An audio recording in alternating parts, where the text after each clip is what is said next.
You are listening to the New American Media.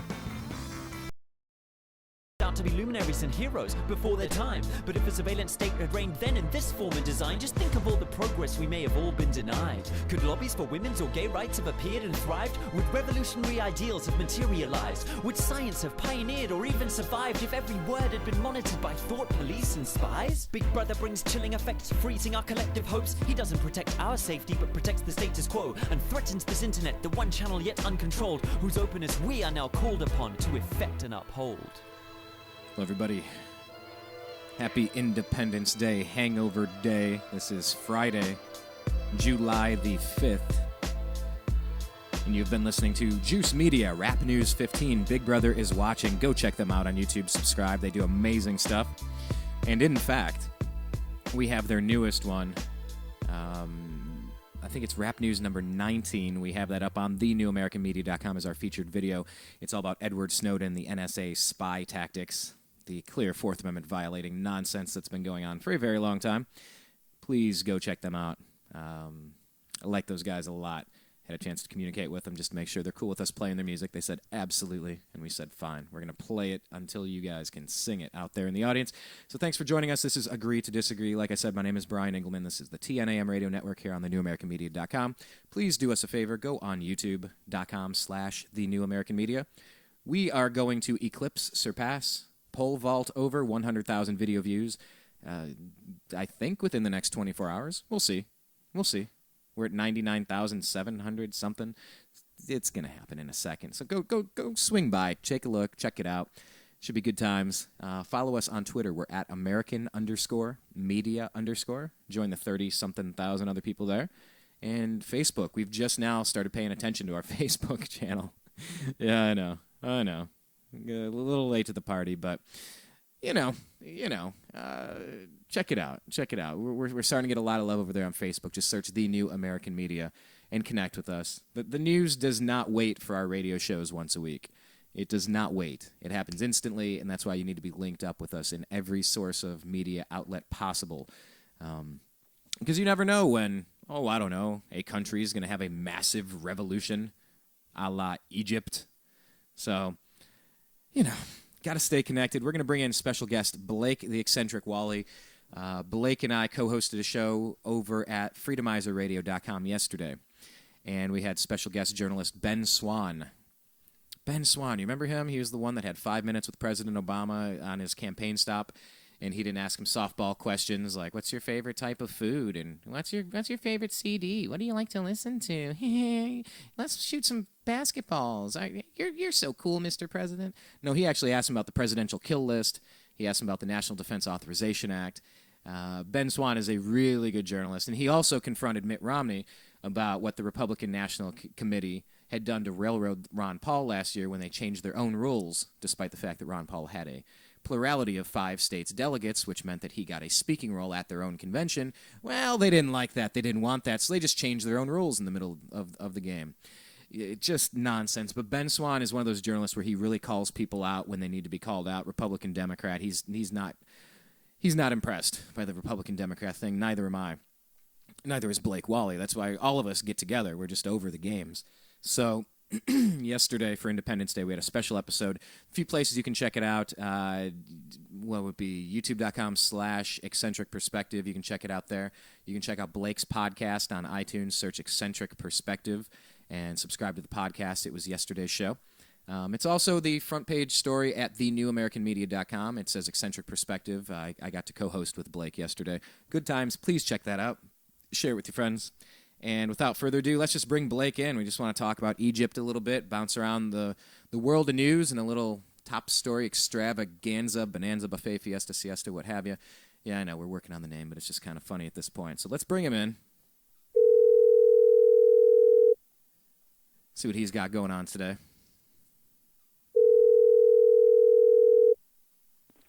Hello. Blake, you're live on the air, sir. How you doing? Excellent, Brian. How are you? Living the dream, not surprisingly. Whoa. I know. Stop the presses. All right. Stop the presses. Remember when media was handled with presses? Remember when it was? I don't know. Now it moves lightning fast. No, you're right. I was just thinking of, you just put that into my mind, the Paul Revere. You mean he run a printing press, and a lot of our forefathers were involved in the media industry, and they would, there was even mail with Benjamin Franklin, but yeah, Paul Revere, printing press, getting the word out. Except they had to, they didn't have the internet back then, obviously, so they had to run around the Pony Express, delivering the mail. And you had quite a different population, 95% literate, used to love to read newspapers. But yeah, we find ourselves in a different world these days. Yeah, I suppose so. See, I thought you were talking about Paul Revere, that song by Beastie Boys. Love that tune. Licensed to Ill. Come on, that's an awesome song. You know what I'm talking about, Blake? I know the song, not on the top of my head. I think my favorite Beastie Boys song has always been "Hey Ladies," but I like the Beastie Boys. I don't know all the songs off the head, but yeah, Paul Revere. I'd have to. Yeah, I know it. It's there, but I'd have to think think about it. One lonely beastie I be. Oh, okay, I'm not going to do it, but yeah. Oh, yeah, okay, yeah, of course. Yeah. I don't know all the titles for the songs, but I do know their words. All right, you have homework. You got to go home and listen to Beastie Boys, Paul Revere, and I'll probably rock it out when we wrap this program. I'm sure I've heard it 50 times. I know the song. I definitely know it. I just don't. I can hear him saying Paul Revere. I know the song. Old school, way back in the day. Yeah, not quite 1770s old school, but, right. Late 80s or something like that. But anyway, let's get into it. I already told everybody where they can find you. Oh, Eccentric99 on Twitter. That's the other place where they need to check you out, because you are quite the antagonist to fools. You do not suffer fools lightly on your Twitter feed. I'm not afraid to call people out if I disagree with them and I believe in a contrary opinion. Yeah, I'm not afraid to express my opinions online. Well, our show's called Agree to Disagree, but you and I have rarely battled it out. We will occasionally, which is actually fun. I love when we find those moments where we start battling. But I mean, talking about battling and talking about revolutionary days, Egypt just kind of it really sprung up. It happened real fast. They were given, what was it, a 72-hour warning? Was it a 72-hour or 48-hour notice that you're either going to 48. surrender? 48 hours. Okay, I'm sorry about that. 48 hours, you're going to surrender, or we're going to surrender you. Pick your poison. You want to get hit with the spoon or the wrench. All right, but you're leaving. Either way, you're leaving, to paraphrase the Goodwill Hunting scene. But anyway, just what are your thoughts on Egypt, kind of in the context, the backdrop of Independence Day yesterday in America?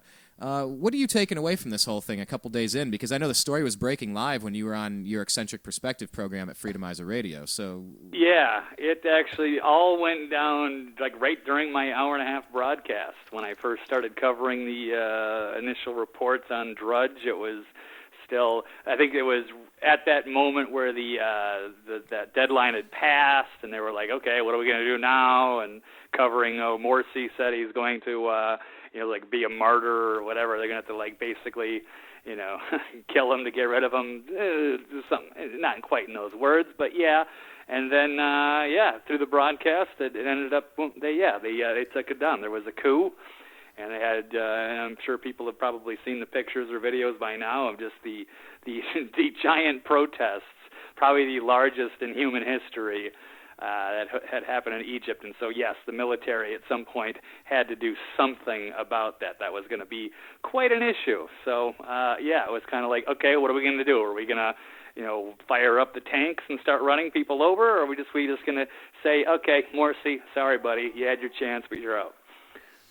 Well, and it turns out that they did take him out. Is he still under house arrest? Is that what's going on with the former Muslim Brotherhood leader? Is he still under house arrest?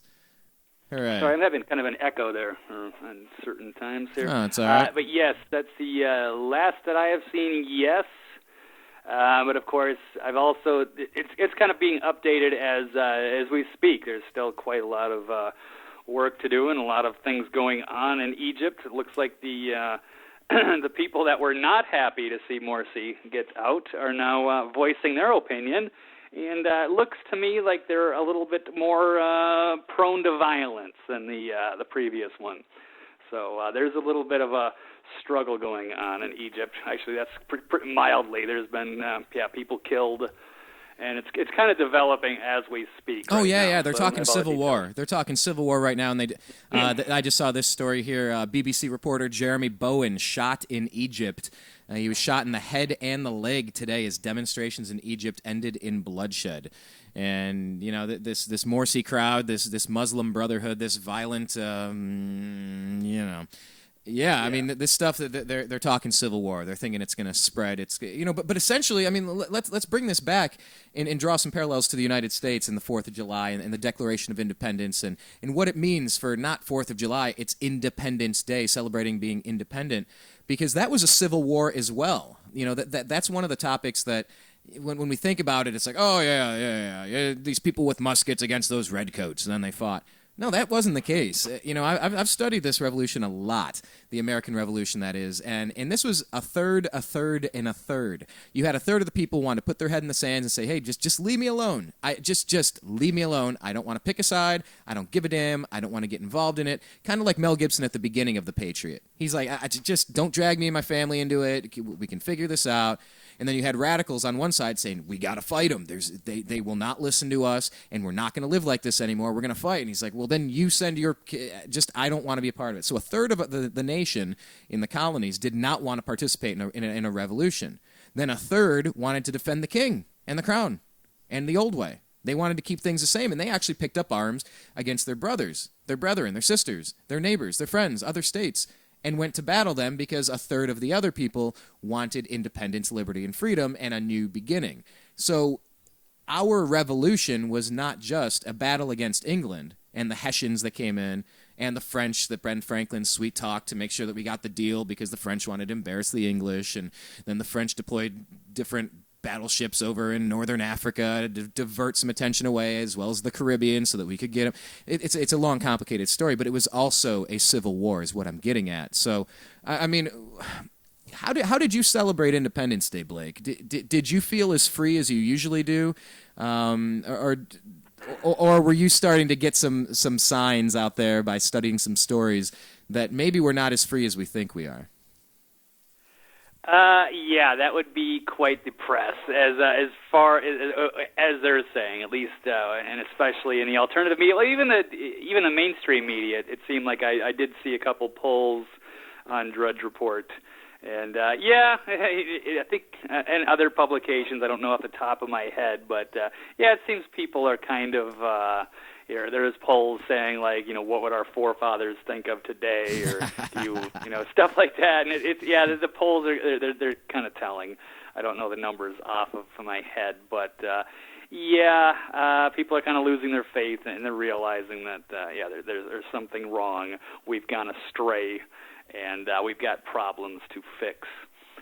So, and of course, the alternative media. There's all kinds of stories about all the kind of. The crazy stuff, of course, with the NSA tying that stuff. Are we really free when Big Brother is systematically turning America into a giant prison? That's from Michael Snyder of The Economic Collapse. I think Oliver Stone is in the made some comments on Newsbusters. I'm looking here. Oliver Stone tells European audience on the 4th of July that, quote, the world is in danger with our tyranny. So, things have changed, but at least we're having the conversation about it, so we can bring this more into the public attention and figure out how do we get back to where we were. But there's parallels between the America now and then back in the 1770s, and of course in Egypt as well. So you're seeing a lot of the same type of things happening. Well, how do you feel, in the dark cast shadow of the Boston bombing? Didn't you feel safer, though, knowing that there were illegal searches of backpacks at all these different displays at public parks across the United States? I mean, didn't that feel good that the militarization of the local police turned into Fourth Amendment violating, unreasonable searches and seizures of anybody that was wearing a backpack? Didn't that make you feel safer? Isn't that a better America than a place where two clowns can injure a few people and kill a few people? Wasn't that a better version of America, Blake? Sure, maybe in sort of an Orwellian sense, yeah, you could say that. I'm sure there probably are people out there that do believe that and that do think they're in danger, and maybe there were people back in the day, and the British press and the British soldiers would make them think that they were going to be under an Indian attack any moment, and they had to keep them safe. And who knows?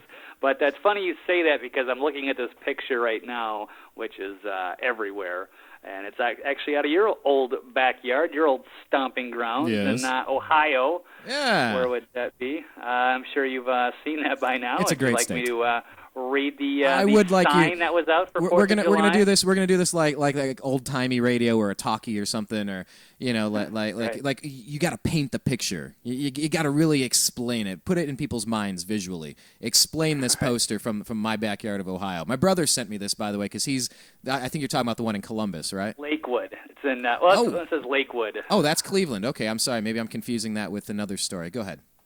That's all right. So yes, there's a park where people, I would assume that's the kind of one of the places they go. People around the country, they have a spot they go to watch fireworks, and a lot of them, just like in parks and stuff like that. And here you've got a park over in Lakewood, Ohio, and there's a big white sign, and it says, the July 4th, the park rules, and there are 7 of them. And by the way, you're yes. laughing on top of it. I'm laughing already. I mean, okay, to celebrate independence, here are the ways we're going to strip your independence from you. Let us read you the 7. Go ahead, just off the top of our heads. Who's 7? Number 1 rule of July 4th is no generators or propane grills. It's kind of one of the things that I think, I usually associate July 4th as. And I can kind of use an example because I'm kind of out here in Vegas, and I'm close to the Strip. And as somebody who's kind of worked on around the Strip for most of the last 12 years, I've kind of found that July 4th is kind of not as busy as you would think out here, because I think a lot of people tend to think of it as kind of a family ordeal. They like to be back home with their family and barbecue and stuff like that. So, one of those things, and historically, and I think I'm sure I've had these days back in the past where I get to hang out at the park with the family. That's just something that everybody does is barbecue. That's what I did yesterday. Got to tell you, a little bit of pork ribs, a little bit of sausage. Oh man, my neighbor rocked it yesterday. It was amazing. Anyway, but yeah, you think barbecue. I guess they're saying only the charcoal briquettes though, because they don't want anything that could explode. Right? Is that what they're thinking is? Right. Like a pressure cooker in Boston? Apparently. Okay. Well, what's wrong? There's terrorists everywhere, so yeah, no generators or propane grills. Well, but I thought that's the number one cause of death of Americans is a terrorist attack. Wasn't there a statistic that just came out? It's top 3, I think. Yeah. No, what, cancer, auto accidents, and then it might be terrorism right after that. No, but didn't Edward? Oh Lord, what did Mark Twain say? There are numbers that.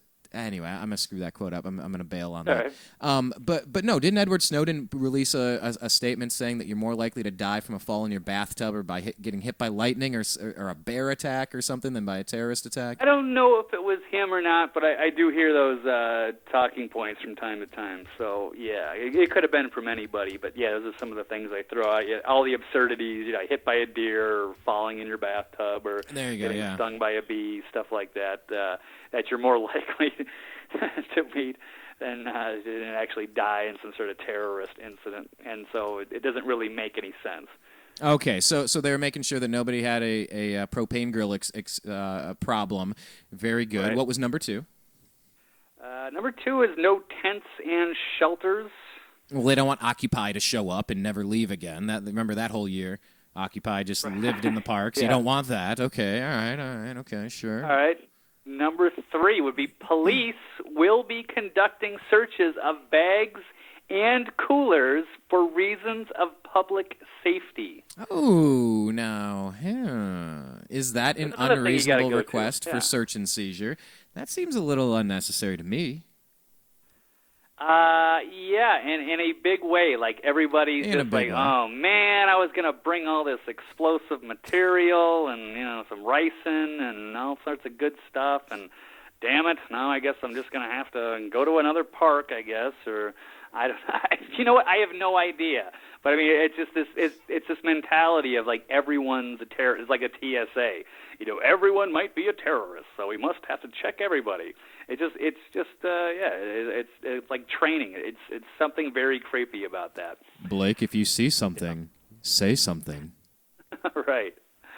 Oh, Instead of seeing something, saying something, you just have the police already there, then they just search everything, then you don't have to see something. Well, I'm sure they're all getting search warrants for this. I'm sure it was all on the up and up, right? Yeah, I'm sure there's going to be a federal judge on hand who's going to, yeah, I'm sure. Okay, next rule. Next rule. Next rule, number 4, and this is, sorry, I just read this. No alcoholic beverages. Yeah. At any time, in the current rule, it says. Oh, okay, all right, July 4th, and, I mean, I'm not... I think there's times for people that have their families and stuff like that, and that's, one thing, but not everybody's there. Everybody might want to have a couple of beers to go with your barbecue. You might want to bring the cooler and your propane tank and set up shop and start grilling out and having a few beers. And, yeah, not over in Lakewood, apparently. That's... Well, I'm not going to claim that I never had an open container permit in my open container citation in my entire life. That's weird. I remember my dad used to talk about back in the late 70s, early 80s, or I'm sure it was even before that. That's like something people used to do back then. Is they'd go to the park and just hang out and drink beer and stuff. That was like something people just did. That was just how you spent time. Okay, so what was this, number 5 or number 6 are we on with that no was alcohol? Number 4. Oh, good, 3 more. All right, yes, 3 more, and the notice, which is even the best part. Oh yeah, part, the notice probably. is great. Go ahead. Number 5 is no personal fireworks, including novelty fireworks and sparklers. Oh, this sounds like a fun event. Nothing to barbecue, nothing to drink, nothing for the little ones to set on fire. And by the way, we're just going to invade your personal property and just search everything without a warrant. That's great. All right, I need to go to Lakewood next time. This is sounding pretty fantastic. Yeah, I think everybody has. Mark that on your calendar for next year. Yes, Lakewood.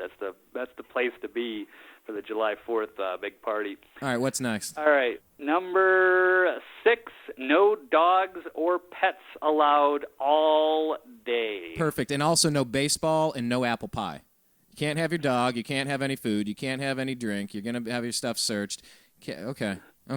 So no baseball and apple pie. It sounds like a lot of fun. I got to go to this. Well, technically, there's only one more rule. Oh, okay, right. good. What's the final one?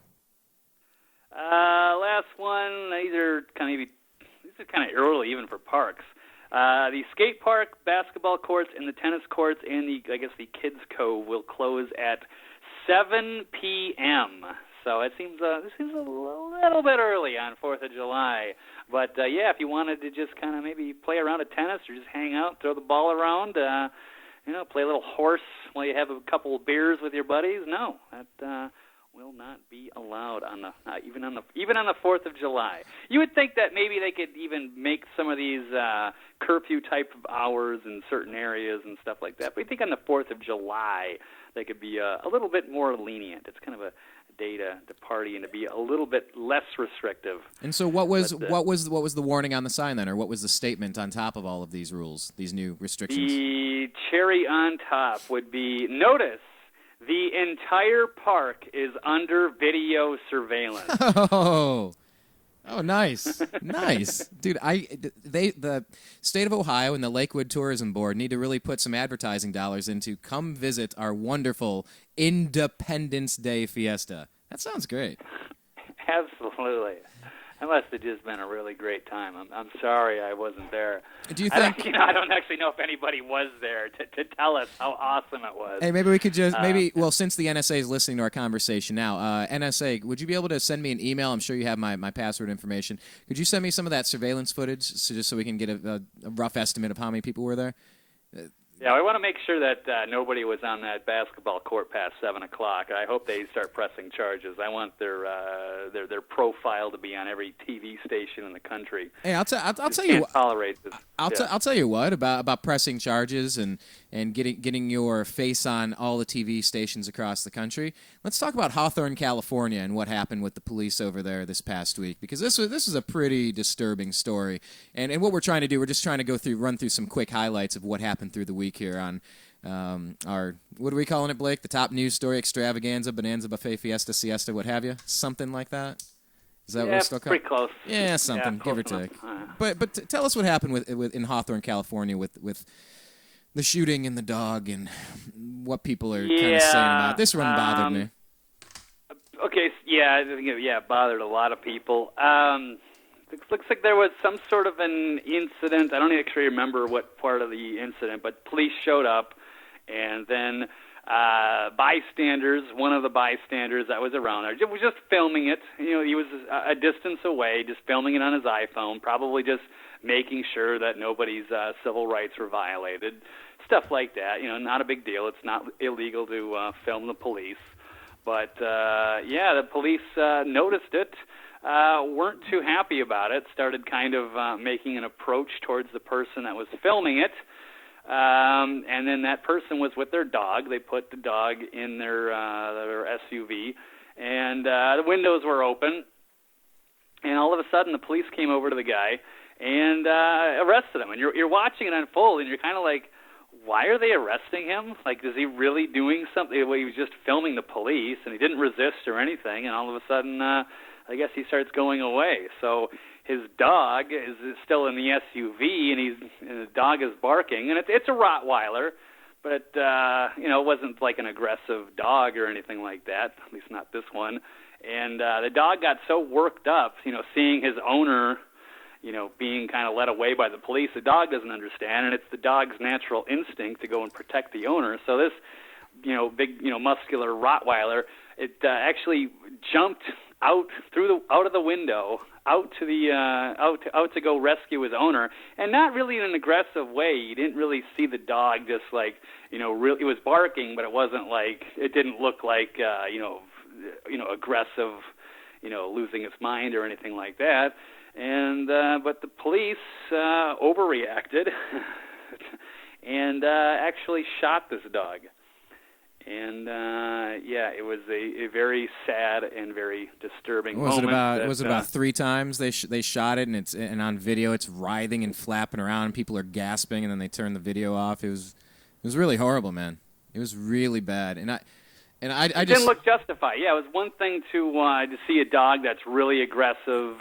And we've all seen that. You go see a junkyard dog or something like that. The dogs can be extremely dangerous, but this was not the case. I mean, it was a Rottweiler, yes, but you should be able to know that. And I think that's where the criticism is coming from, is that these police should know better, and they just they don't really take a very good approach with some of these dogs and assess the threat very well. They just kind of start shooting and then think later.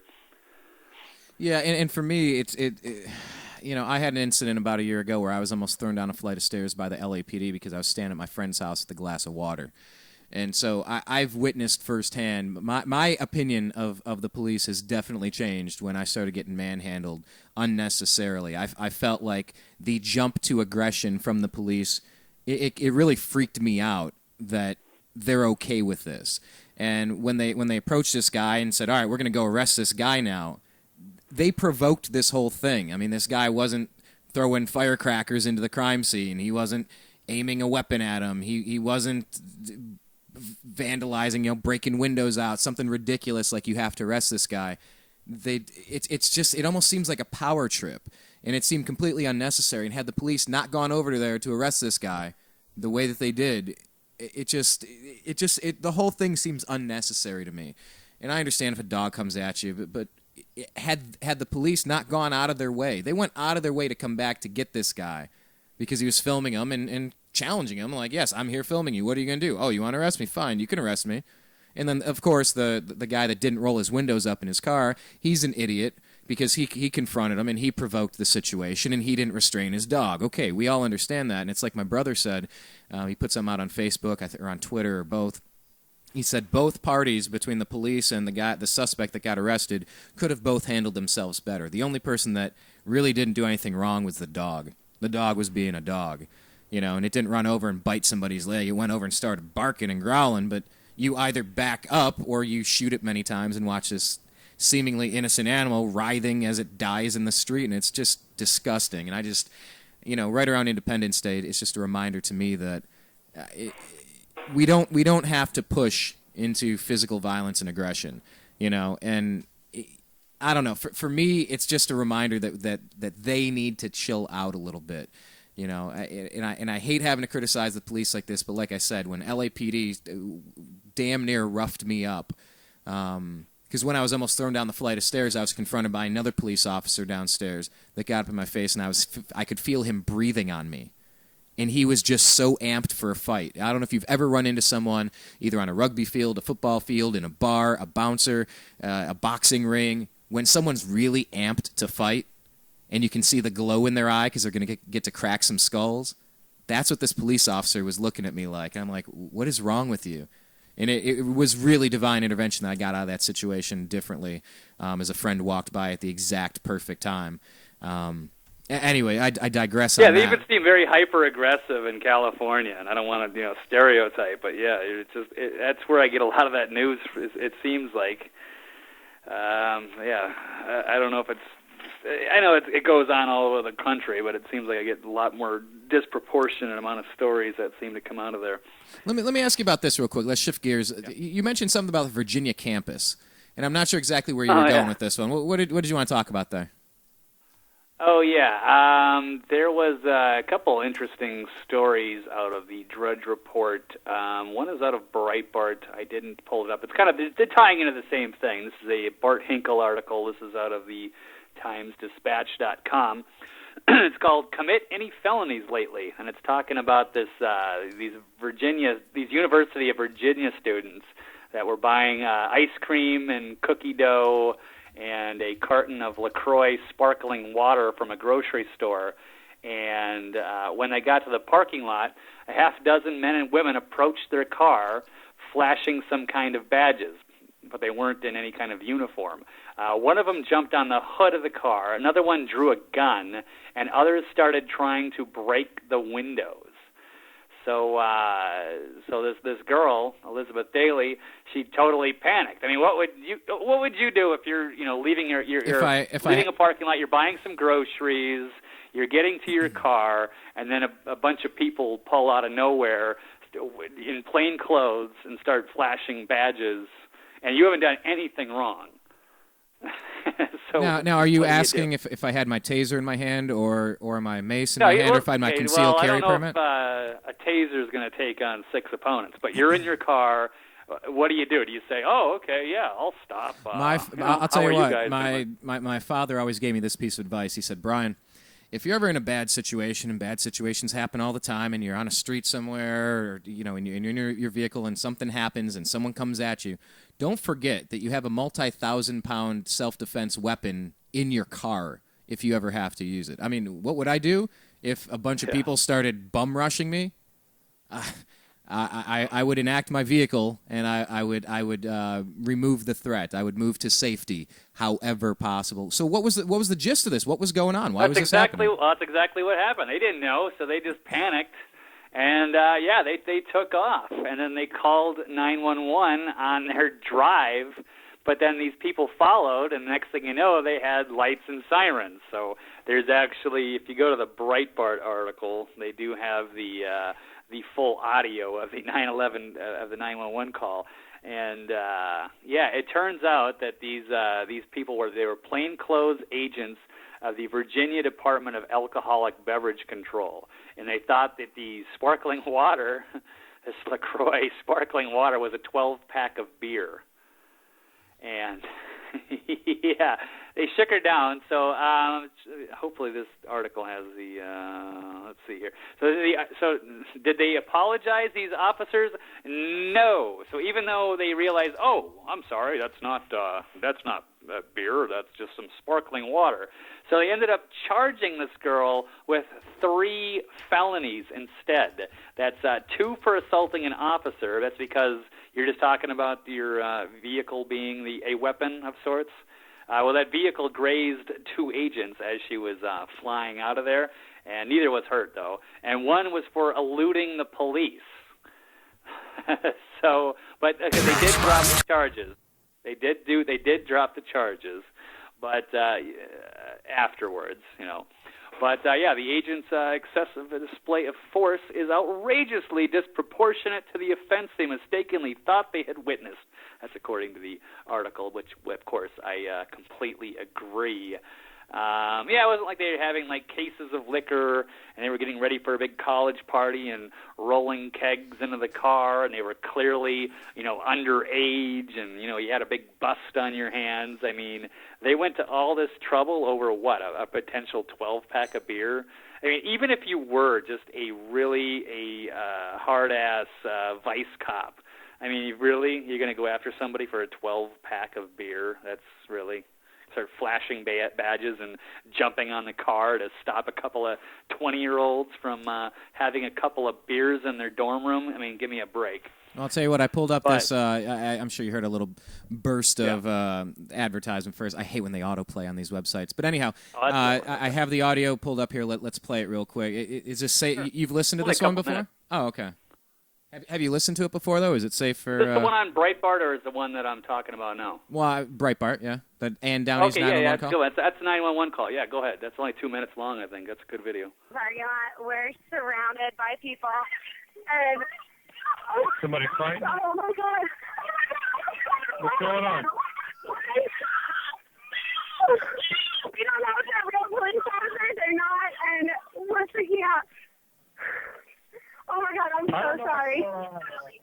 We're in the Harris student. Does somebody have a gun or something? We're being chased. Oh, my God, oh, my God, oh, my God. All right, what's your name? I'm sorry, I'm Ann Downey. Who's chasing you? Pardon? Who's chasing you? So we were surrounded by like 6 people, and they started flashing. Well, they were yelling at us, and then we like didn't know if they were real police officers or not because they weren't in uniform. And then they started holding up badges, but we didn't look at the badges because we were freaking out, and so we started driving away. What should we? Oh, is that it? No, there should have been a little bit more. I don't know if you ran into a... What should we do? Yeah. I would stop there, okay, because I think there actually are some ABC officials. He said stop here. There are policemen. How the heck would that guy know? Are those ABC agents playing cards right now?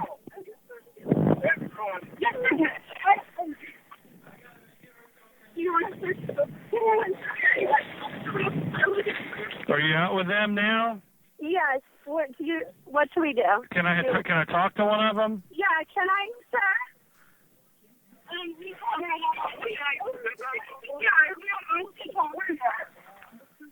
Ma'am. Hey, Hello. hey, this is 911. Are you Who are you guys with? This is John Taylor with ABC. Okay, that's what I thought you might have been. They were really scared. I don't think they knew you were cops. All right. Well, Yeah. everybody's showing badges and everything, and people standing out in front of them, and they pulled up and tried to run over people. So Yeah. yeah, that's enough. I appreciate it. Thank you. All right, thanks. Wow, that's Yeah. all for bottled water. Fantastic. Yep, 12-pack of canned sparkling water. I don't know how they thought that was beer or why what they did was justified.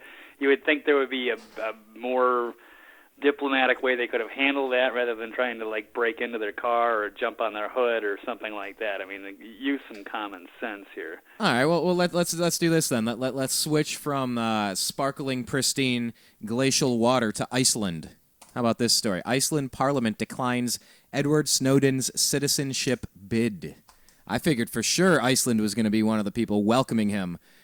Probably where that crystal clear geyser water was coming from, whatever brand it was. Well, I don't know. They should just call it Snowden glacial water, pristine spring water. Snowden's actually a good name for bottled water. If we didn't know who Edward Snowden, he would be a perfect fit for Iceland with that name. Transparent, Snowden. Iceland, Snowden in Yeah. Iceland. I would drink Snowden bottled water. That'd be like, wow. Snowden, it'd be like that really nice stuff, like that Voss water that's like super expensive and it's imported from like Norway or something. It's like these crystal clear glacier, purified water. Yeah, it sounds good. From Iceland, it's got to be some good, clean, pure water. Well, Right. here's the story. This is NBC News reporting this apparently 7 hours ago. A bid by Edward Snowden for Icelandic citizenship failed when the country's parliament voted not to debate it before the summer. Oh, boy. Really?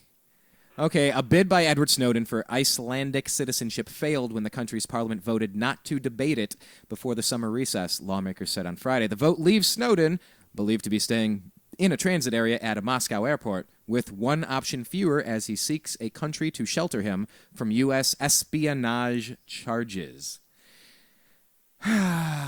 Yeah, Thoughts I'm on sad Snowden? about that. I really am. Yeah, Iceland would have been a great spot for him. I'm so proud of what they did fighting against their crooked banking system and turning their economy around. I thought that would be a great Explain what refuge. Iceland did to the bankers and how they turned their economy around.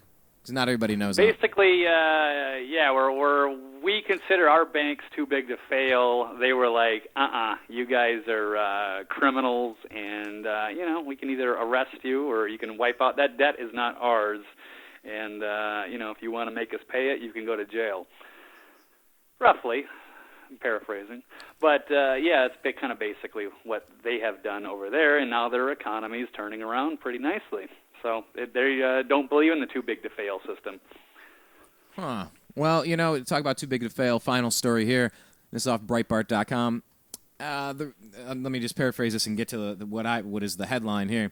The release of the June jobs report on Friday, today, is something of a relief for the markets. The Labor Department reported that the economy gained 195,000 jobs. That's 195,000 jobs in June, which beat economists' expectations.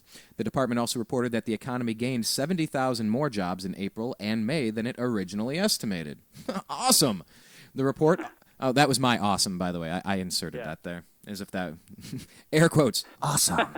Or do I have to use a different voice? Do I have to talk like... use your demon voice or your Lindsey Graham voice? Anyway.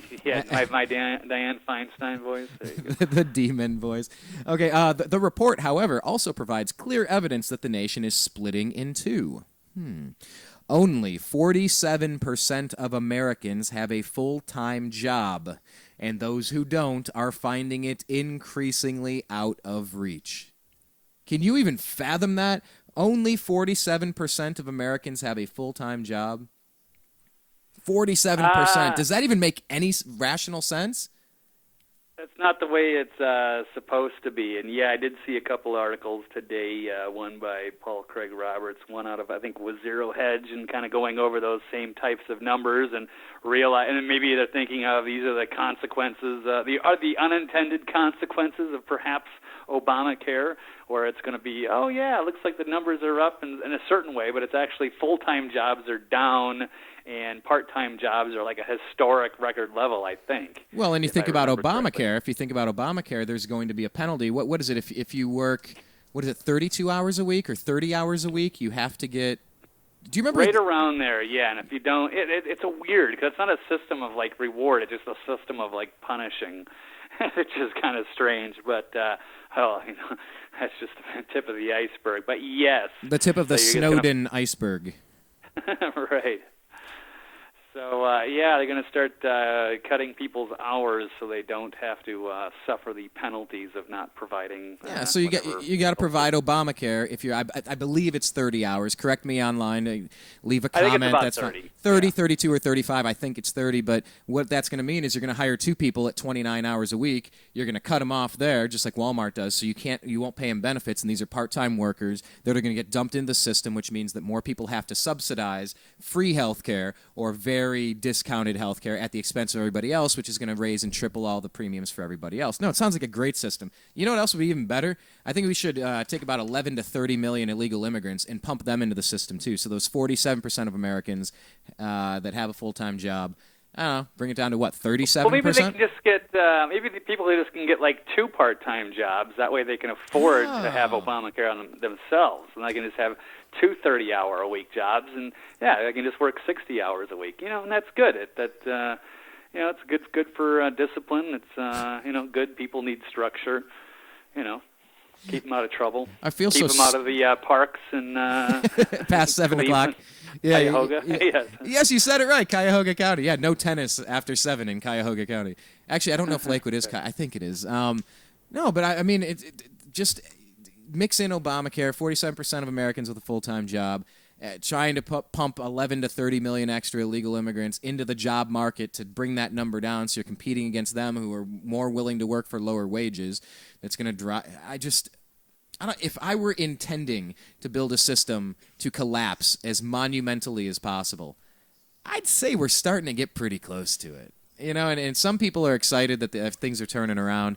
I don't know. Time's going to tell. Maybe I'm just an eternal worrywart. Well, maybe Cloward Piven is a great idea. Maybe that we just don't realize it until after it's already done. Now, reflect?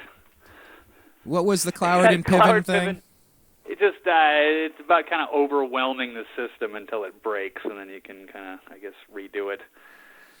The Cloward and Piven strategy is a political strategy outlined in 1966 by American sociologists and political activists Richard Cloward and Francis Fox Piven that called for overloading the U.S. public welfare system in order to precipitate a crisis that would lead to a replacement of the welfare system with a national system of a guaranteed annual income and thus an end to poverty. Oh, boy. God bless the mid-60s. Everybody will be in poverty. Then there won't be any such thing as poverty. Yeah, you lower the bar enough, and, good times. Okay. Sounds good to me. Cloward and Piven strategy. All right. Blake, I don't know. I think we've had a little bit of about as much of the lighthearted, ridiculous humor / if you're going to laugh or cry, we might as well laugh about it moments. Unless you had any other major story on the radar that we didn't have a chance to touch today. No, I think no. I mean, no. Did we tie up the Egypt thing? I think we pretty much did. Civil War, yeah, we did. We're Muslim Brotherhood, yeah. Yeah, and then of course, I think I already gave out that the headline. I read those July 4th rules, and it's the parallels are very interesting. So, for Independence Day, it's the country has changed a lot, and yes, between all these scandals, of course, NSA and stuff like that. We realize how much the country has changed and how we need to get back on track. So it's good to have these dialogues. Well, hey, why don't you tell everybody about the interview that we had yesterday? Tell them where they can find you online, where they can connect with you on Twitter, on Facebook, on your homepage, and tell them about the radio show we did with on Independence Day of all things. I thought it was fantastic. Have the show that we did. A really good show. We had a big guest on yesterday, so that was awesome. Ben Swan. Formerly of Fox 19, about to, he's going to go totally independent, and he's got a Kickstarter program that he's launching to fund his new endeavor. Formerly of what? Full Disclosure. I'm trying to see if I can pull the... Full Disclosure. Truth and Media Project. That's going to be the Truth and Media Project is what he's funding right now. So that's pretty awesome. So he was on the show yesterday. We had a little Independence Day show, and yes, the best place to follow me if you want to check that out would be Eccentric99. That's on Twitter. That's something I'm always keeping up to date. Although I do have a website. It's the eccentricperspective.com, which I haven't updated in a while. But if you've never seen it, I highly recommend it, especially going through maybe the Eccentric Originals folder. You'll find all kinds of a unique look at journalism. We'll leave it at that. And what else can I say? I've got a radio show that I do 3 days a week on Freedomizer Radio. That's Monday, Wednesday, and Thursday from 12 to 1:30. And, there's a live chat there and stuff. So... think that's all my plug. Oh, you can also find the podcast. Please subscribe to the podcast by checking out Eccentric Perspective on iTunes or maybe even Blog Talk Radio. So yeah, I do have frequently do the show sometimes with Brian whenever he's available. So yes, yesterday was one of those days, and that was pretty cool. So if you guys want to go check that out, or go check out YouTube. Except I don't know, I think they made me change my name or something, so I'm no longer Eccentric Perspective. I'm just Blake Walley. So you can go look me up there too as well, and check out that last Ben Swan video, or we just put up our the interview. Yeah, you know, I was that's on your site too. I just saw you embedded that on your site too. Absolutely, buddy. Absolutely. Yeah. That's what I was saying. Get me that content. I'll put it up on the website for sure. And also, if you do the podcast, you can get the archive, right? Will it go backward? You can scroll back and get old episodes. Is that how it works? It's very difficult to dig through my archive right now. Gotcha. I don't know why. I don't know if it's intentional. Thank you, NSA. Thank you, NSA. The dirty tricks that I have played against me sometimes, or so I think, because I don't really know. But yeah, it is very difficult to try to navigate through. I was just wondering. Old shows. I was just wondering because we did a good Independence Day show last year. I remember that one was really good. We really broke down the Revolutionary War, how it all played out. It just didn't have enough time today. Didn't have time yesterday, but definitely you read the Declaration of Independence, where it just took on a whole different light the day after Egypt just went up and said, "Excuse me, Mr. Leader, you're done. You're going to step aside. Right. This can be peaceful or this can be as ugly as you want it, but you're walking away." And, it took many years for the colonies to get their independence, but they did. And Independence Day is not about barbecue and beer, although I had both of those yesterday. It's about something a lot deeper, something more important. Certainly not in Lakewood. That's so horrible. Anyhow, well, yeah, definitely everybody make sure you're following Blake. I love the Twitter feed, Eccentric99. We retweet his stuff all the time. He never backs down from BS, and it's always interesting the stories you find over there. So, Blake, thanks for joining us. You definitely check out that interview with Ben Swan that we both did. It's on thenewamericanmedia.com, and it's on eccentricperspective.com, did you say? It's embedded there as well? No, but it's always on my Twitter feed. That's always the best place to check. That's like I said, Eccentric99 on Twitter. Make sure you got him there. You'll get his content. And Blake, have a good weekend, buddy. Happy Independence Day week. Happy Independence Week, we'll just call it. It should be Independence Year. Let's just call 2013 Independence Year, shall we? Sounds good. A lot of excitement this year. So I'm looking forward to see how the second half plays out. And always a pleasure. Thank you, Brian. All right. Thanks, Blake. All right, man. Stay safe. Don't get involved in any one-car crashes doing 110 miles an hour down a side street. Yeah, I know. My car's all electronically controlled. So yeah, we'll see. All right. Hopefully not. Drive safe. We'll talk with you soon. We were obviously referencing the mysterious death of Michael Hastings, the Rolling Stone reporter that died over here in Los Angeles off of Highland Avenue over by Melrose. Very, very, very suspicious, as he alerted his friends that the FBI was on his tail. He had very damning information about the U.S. Drone program, the secret Fourth Amendment violating surveillance programs that they're using domestically to spy on their own citizenry, despite the fact the Fourth Amendment clearly says unreasonable search and seizure is prohibited. Apparently that was a story Michael Hastings was working on before he died. I'll direct you to check out our interview that we had with Coast to Coast AM Saturday night host John B. Wells. He was on our Agree to Disagree program maybe 2-3 weeks ago, and we have a pretty interesting program up there. Make sure you dig around thenewamericanmedia.com. That's our homepage. You're going to see a lot of new interesting things starting over there at the homepage. We're going to click over 100,000 video views on youtube.com/thenewamericanmedia. And it's just really good times. Really good times. Make sure you subscribe. youtube.com/thenewamericanmedia. Go on Facebook, search thenewamericanmedia.com. Like the page, share some content, leave your comments, join the conversation. We're just getting warmed up. We're somewhere around 27 months into this little side project, and it's really starting to take off. It's if you can feel, I guess if I would use a sports analogy, when you know that a team has drafted well, and you have the right core of people, you have the right head coach, things are starting to come together, you've gone through your growing pains, and you just really feel like, hey, we could actually compete for the playoffs this year. This could actually be the year we turn it around. That's kind of what it feels like here at the New American Media. So just connect with us all these places. It's going to be a hell of a year. We've already had a bunch of great guests, and we're just getting warmed up. Follow us on Twitter. Join the team. It's at American_media_. And that's about all I have time for. So what I'm going to do, I'm going to bow out. My name, again, is Brian Engelman, your host here on Agree to Disagree on the TNAM radio network. Just going to play you a little tune to play you out. This is something about civil liberties, something very important as we ponder what independence is. I just can't get enough of this stuff. Cannot get enough of Juice Media. This is Rap News 15, Big Brother's watching. If your friends have not heard this yet, just pull them in. If they don't understand why they should pay attention, let them hear this song. I really think it's important. It really sums up.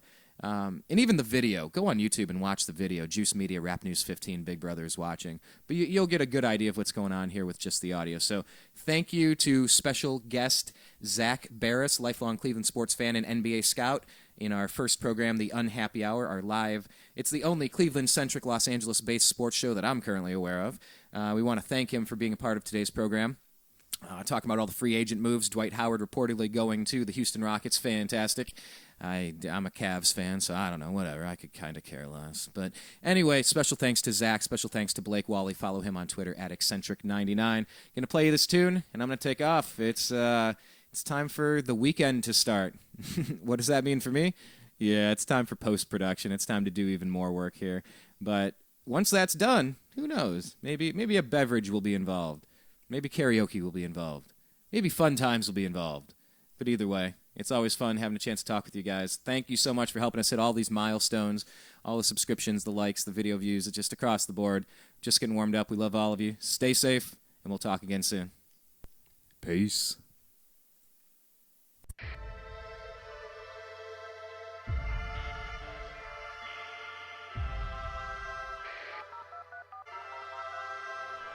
Welcome back, netizens, to this newest edition in Juice Media series of rap news journalism with me, Robert Foster. This evening we're actively delving in depth to facts which affect all of us who dwell on this internet, and we've got to give a special welcome to all the ladies and agents from the NSA, AC, or MI5. Glad you're listening in, because today's show is all about surveillance and how it's spreading from the streets into our modems. As we speak, laws are being tacitly written in to implement ways of controlling the expanse of this internet to keep us safe, we're told. But from whom? And will this place ever be the same if these plans go through? To find out, we connect with our first guest to comment on the matter. We're live at the Panopticon with General Baxter. General? Son? Good to have you back again with us. Explain why the state is spying on us. My fellow Oceanians, as you know, we've always been at war with Eurasia. Or is it East Asia? Either way, it's war and we need division to wage it. But now the proles are connecting online, bypassing these illusory divisions of race, religion, and nationality. Sounds grand to me. It's a catastrophe. Centuries of hard work are being undone, profits are vanishing, and it's due to the internet. It's empowering humanity. We need to get this snafu under control rapidly. How? Behold the latest weapon in the war of terror. Our greatest invention since 9/11. Guaranteed to keep us free and safe forever. I give you the surveillance state, ladies and generals. Our secret wires log your key style. Monitor every single number on your speed dial. Rewind straight to your position with facial recognition and pinpoint you within 0.03 of a mile. We've put eyes everywhere without consulting you, keeping you safe whether or not you want us to. Soon there'll be no freedoms left for threatening. Then we'll have won the war. Take that, terrorism. Brilliant. Thank you, General. We now interview our resident guru, Terrence Moonseed, for a different view. Greetings. How does this situation look? I have one word for you, Robert. Double plus on good. The world populace of 7.4 billion are all headed in the direction of Orwellian totalitarian oblivion. My voice is horse yelling about stellar winds, cold chilling them and trap wire weaving through the world wide web we all dwelling in. Face it, the all-seeing eyes in all of our Facebooks like a virus, and in these iPhones with Siri, or should I say Iris. Next in line is RFID devices and mind chips triggered by chemtrails the plague spray the sky with. This time it's too far. Check out the base they're building in Utah, where they'll be storing all your data for over a century. It's FUBAR. And under the outback is an entire tunnel of wires, an echelon base called Pine Gap to hijack our mother Gaia. Hey, maybe your mother's gayer. Boo-hoo. Why didn't you just kill yourself like most of your troops do? That's it. Now you're on the cast iron list. Hang on, General. Why weren't we informed about this? Sorry we didn't tell you about our grand plan before. It was meant to be a surprise, under wraps in a store. But some spoil sports had to go and ruin it for all by blowing whistles in spite of the damn law. Bill, Benny, and Thomas Drake are trailblazers for leaking these tactics. Hey, civil liberty activists, this is all legal. Anything we do now actually is. How did... You can't question my authority. Thanks to this. this? And that shit's global, people. In Australia, it's now legal for the government to store all SMSs, searches, and emails. Australians, it's taking place under your nose. Unless you wake up, all your data are belong to ACO. Come on, everyone knows you can trust the government now. If you got nothing to hide, you got nothing to worry about. That might be the case with things that are happening now, because most people agree with most of the laws that are being handed down. But once the Illuminati reveal their agenda for you, this surveillance will enforce laws you no longer consent to. But by then it'll be too late to protest too. And anything you've ever said, typed or browsed can or will be used against you. I'm confused. So what should we do then? What should we do? Nothing. This is all an illusion. It's just a ride, a delusion, the Matrix, the Maya deceiving us. Oh, you hippies really make our job so much easier. Sorry to interrupt, but we're picking up a signal from beyond the space-time continuum. Quick, switch on the juice channeling portal. Wait, is that George Orwell? Good day to you. Wow, what do we owe this honor to? I tried to warn you noobs, but I see you are actually fools, or else you thought this was an instruction manual. Yes, so can you advise us? What would you have us do? An open and universal internet is the most effective tool you have to address the issues that afflict the world at hand. Therefore, protecting it is the most essential task that stands before your generation. I think I understand. Hush, man! You must not lose the internet. Heed this mantra. Who controls the internet controls the data. And who controls the data controls the future. We're losing you. I leave you with a tool to use. An onion? Don't be simple, Robert. This is but a simile. It stands for Tor. Tor? Google it. It's for anonymity. This onion router open network helps considerably against tyranny, but its abilities only work if all you use it consistently. And even if you don't use it, run it, so its force swells. Thanks, Mr. Orwell. From now on, call me George Torwell. If we'd had such tools when I wrote this, well, it would have been so much simpler to tell Big Brother to go f*** himself. The mother sucking piece of shit. Thanks, George Torwell, for manifesting direct from this memory hole of history to impress on us these messages. We're told we need safety, which is precious, yes, but can a society that can enforce all its laws ever progress? Hindsight shows that many figures guilty of thought crime turned out to be luminaries and heroes before their time. But if a surveillance state had reigned then in this form and design, just think of all the progress we may have all been denied. Could lobbies for women's or gay rights have appeared and thrived? Would revolutionary ideals have materialized? Would science have pioneered or even survived if every word had been monitored by thought police and spies? Big Brother brings chilling effects, freezing our collective hopes. He doesn't protect our safety, but protects the status quo and threatens this internet, the one channel yet uncontrolled, whose openness we are now called upon to effect and uphold.